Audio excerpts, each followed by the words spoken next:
All right, hello future educators and researchers.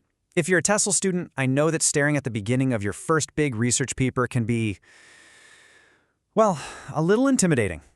Chapter 1 can feel like this huge wall you have to climb, but you are in the right place. Today, we're going to build a step-by-step guide to help you tackle it with total confidence. So let's dive in. So let's be honest for a second.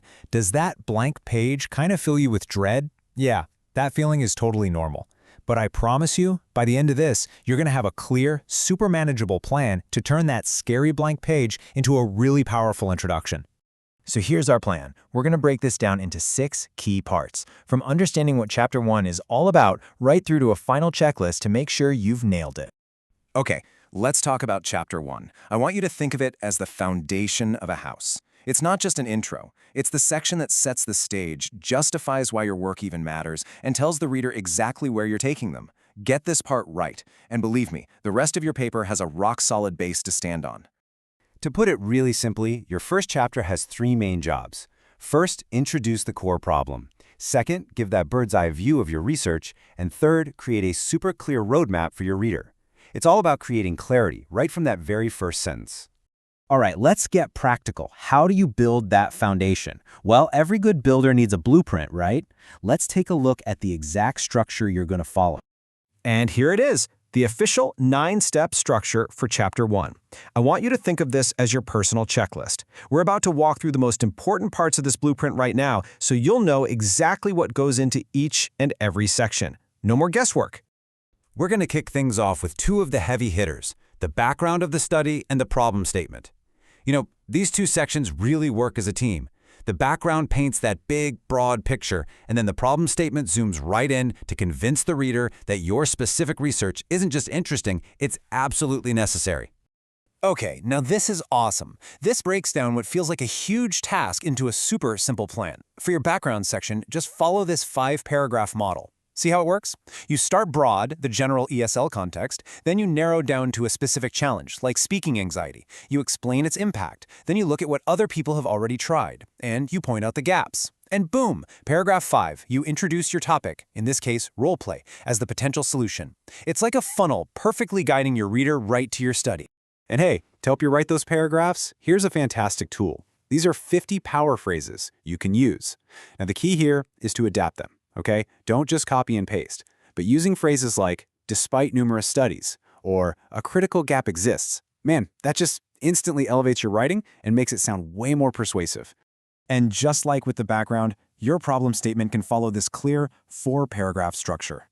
The logic here is just brilliant. You start with the general problem. You pinpoint the specific issue. Then you identify a gap in how things are currently done.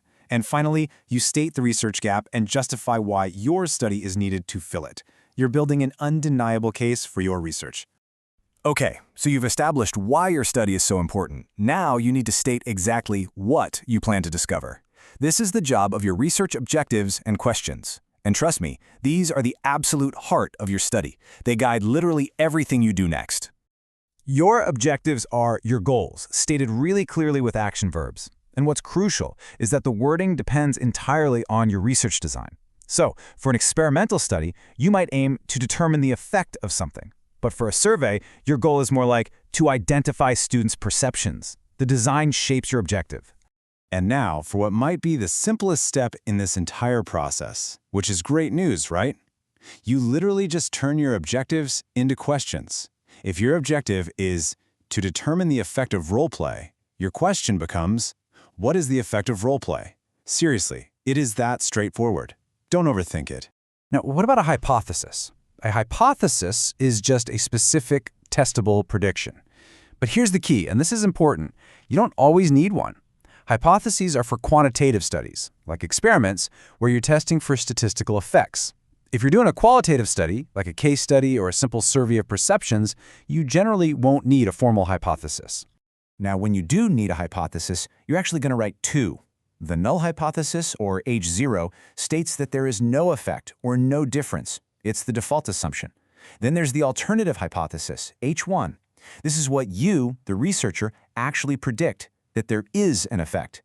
Your entire study is designed to see if you have enough evidence to reject that null hypothesis. Okay, so you've established the why and the what. These final sections of Chapter 1 are all about adding clarity. You're going to explain who your study helps, define its boundaries, and define your key terms.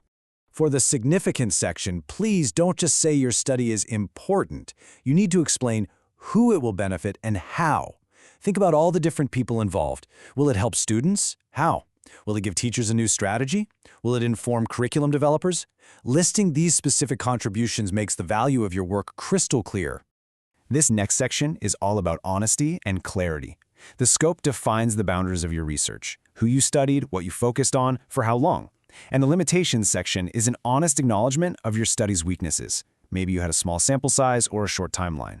Look, every single study has limitations. Stating them shows that you're a thoughtful and credible researcher.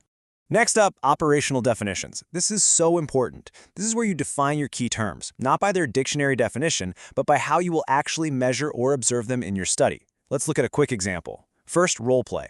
You can't assume your reader knows exactly what you mean, so you define it as it is used in your study. It's a specific classroom strategy for practicing speaking. And here's another example that shows how we make abstract concepts concrete. Speaking confidence. On its own, that's kind of vague. But here, we define it in a way that is measurable by a student's willingness to participate and their level of hesitation. Now we know exactly what we're looking for. Whew! We've covered a lot of ground, from the big picture down to the fine details. So before you start writing, let's recap with one final checklist to bring it all together and make sure you haven't missed a single thing. Before you finalize your chapter, just run through this list. Have you clearly introduced your topic? Does the background logically lead to your study? Is the problem statement sharp and justified? Are your objectives, questions, significance, and definitions all there? This is your final quality control check. And finally, your chapter needs a short summary paragraph. It doesn't need to be complicated. Just recap the key points you've covered, and then use a sentence just like this one on the slide to provide a smooth transition into Chapter 2. You're basically telling the reader, okay, here's what we've established, and now we're moving on. So there you have it, a complete blueprint for a strong, well-structured Chapter 1. The mystery is gone. All that's left is to start. So my question to you is, now that you have the plan, what is the very first paragraph you're going to write? You've got this. Good luck.